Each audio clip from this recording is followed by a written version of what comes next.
Hello students, welcome to global online. This is Ankita Sood. Paper one preparation में आज हम research के कुछ इंपॉर्टेंट ऑब्जेक्टिव्स का थ्योरी सेक्शन आपके लिए लेकर आए हैं। इस वीडियो से आपके सारे ऑब्जेक्टिव्स क्लियर हो जाएंगे जो कि एग्जामिनेशन में एज इट इज भी पूछे जा सकते हैं। स्टूडेंट्स पेपर वन की बेस्ट प्रिपरेशन के लिए एक कंप्लीट कोर्स हम लेकर आए हैं जिसमें आपको एग्जाम के लेवल के हिसाब से और प्रीवियस ईयर के क्वेश्चन पेपर को एनालाइज करके पढ़ाया जाता है। डेली 3 लाइव लेक्चर्स के साथ पेपर से पहले आपका पूरा सिलेबस तो कवर होगा ही, साथ ही पीवाईक्यूज और एक्सपेक्टेड क्वेश्चंस के साथ आपकी रिवीजन भी करवाई जाएगी। एक सबसे खास बात यह है कि इस कोर्स में हम आपको एक स्पेशल व्हाट्सएप ग्रुप में ऐड करेंगे जिसमें हर क्लास के बाद उसकी पीडीएफ आपको मिल जाएगी, जिससे आपकी तैयारी और आसान हो जाती है। साथ ही आपके कोई भी डाउट्स हैं तो आप अपने टीचर्स के साथ यहाँ पर डिस्कस कर सकते हो।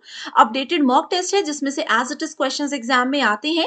एंड इसके लिए न्यू बैच जो स्टार्ट हो रहा है, लिमिटेड पीरियड के लिए ऑफर लेकर आई हूँ, जिसको ज्वाइन करने के लिए इन नंबर्स पर आप व्हाट्सएप के थ्रू कांटेक्ट कर लीजिए। साथ ही स्टूडेंट्स कुछ फ्री वीडियोस अवेलेबल है ग्लोबल ऑनलाइन ऐप में, इसको डाउनलोड कीजिए। स्टोर सेक्शन पर जाकर सर्च बार में लिखना है कोर्स का नाम, दैट इज आसाम स्लेट।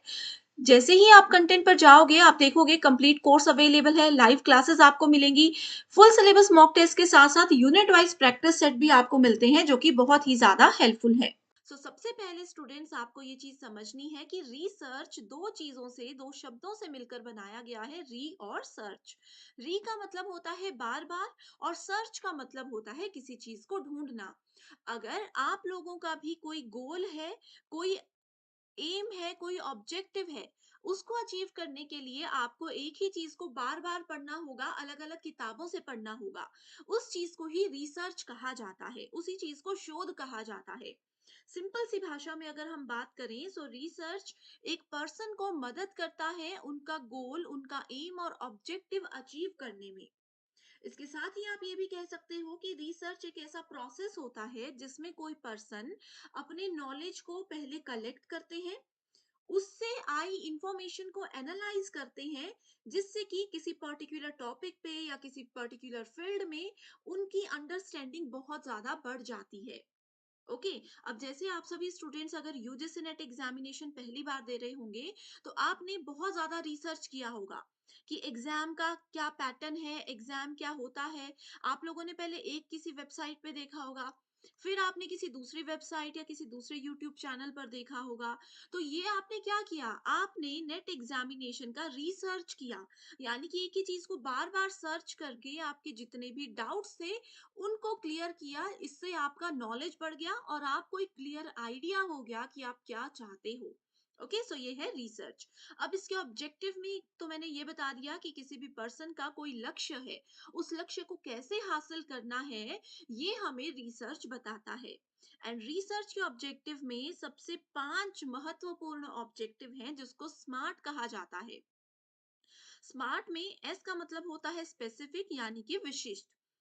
इसका मतलब क्या है कि आप लोगों को पहले पता होना चाहिए, एक स्पेसिफिक आपका ऑब्जेक्टिव होना चाहिए, तभी आप अच्छे से रिसर्च कर पाओगे। ओके, दूसरा है मेजरेबल। मेजरेबल मापने योग्य। अब मापने योग्य का मतलब ये होता है कि रिसर्च हमें बताती है कि अगर आप ये समझ रहे हो रिसर्च करते हुए कि आप किस लेवल पर थे, अब आपका नॉलेज कितना बड़ा है, 2 महीने बाद भी अगर आप रिसर्च करते हो तो आपको उस वक्त कितना नॉलेज होगा, तो वो मेजरेबल चीजें आती हैं। अचीवेबल का मतलब होता है प्राप्त करने योग्य। रिसर्च के जो ऑब्जेक्टिव्स है वो हमें मदद करते हैं कि जो भी हमारा ऑब्जेक्टिव है कि क्या वो अचीवेबल है, क्या वो प्राप्त करने योग्य है, हमारी लिमिट तक है या फिर नहीं है। रियलिस्टिक का मतलब होता है यथार्थवादी। ओके, कि ऑब्जेक्टिव्स जो आप लेकर चल रहे हो, रिसर्च का जो आपका एम है कि क्या वो रियलिस्टिक है, क्या वो रियल है, क्या सच में उसको हासिल किया जा सकता है। एंड नेक्स्ट है टाइम बाउंड, यानी कि समयबद्ध। अब टाइम बाउंड एक रिसर्च का बहुत इंपॉर्टेंट ऑब्जेक्टिव होता है। अब क्या देखो, बहुत लोग क्या करते हैं कि रिसर्च बस करे जा रहे हैं, 2 साल हो गए, 4 साल हो गए, लेकिन इसमें यह कहा जाता है कि रिसर्च का ऑब्जेक्टिव हमें कहता है कि टाइम बाउंड होना जरूरी है।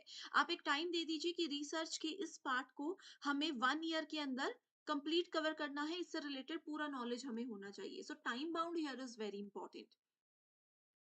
अगले कुछ ऑब्जेक्टिव्स हैं जैसे कि टू जनरेट न्यू नॉलेज।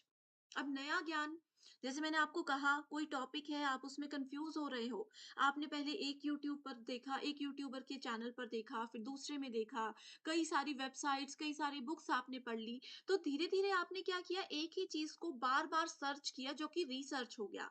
इससे आपका नया नॉलेज जनरेट हो गया ना। So that is called research objective. Second major objective है to gain familiarity or to develop a new insight into some phenomena. Okay, किसी जगह से, किसी चीज से परिचित होना।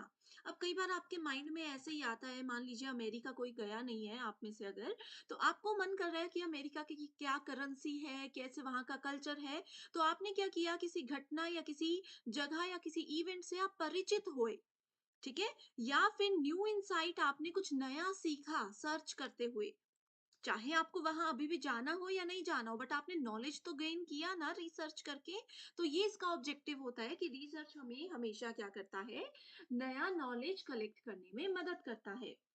To investigate some existing situation और प्रॉब्लम, कि एक प्रॉब्लम ऑलरेडी आपके सामने है, उस प्रॉब्लम का थोड़ा बहुत सॉल्यूशन भी आपको पता है, लेकिन फिर भी आप एनालिसिस कर रहे हो कि इस प्रॉब्लम से कैसे बाहर निकला जाए, तो आप उस पर रिसर्च करते हो। एग्जिस्टिंग सिचुएशन है, मौजूदा स्थिति है, या कोई समस्या है, उसकी जांच करना भी रिसर्च कहलाता है। ये हमें, इसका ये ऑब्जेक्टिव होता है कि इस प्रॉब्लम से कैसे हम बाहर निकले। To investigate some existing situation और प्रॉब्लम, ये हमने अभी देख लिया, ठीक है। हमारा नॉलेज बढ़ाने के लिए एक प्रॉपर मेथड, एक प्रॉपर स्टेप्स को फॉलो करते हुए हम अपने गोल्स तक पहुंचते हैं सिर्फ रिसर्च की मदद से। तो आई होप स्टूडेंट्स, रिसर्च के ऑब्जेक्टिव्स यहाँ से आपके क्लियर हो चुके हैं। So thank you so much everyone, and I wish you all the very best.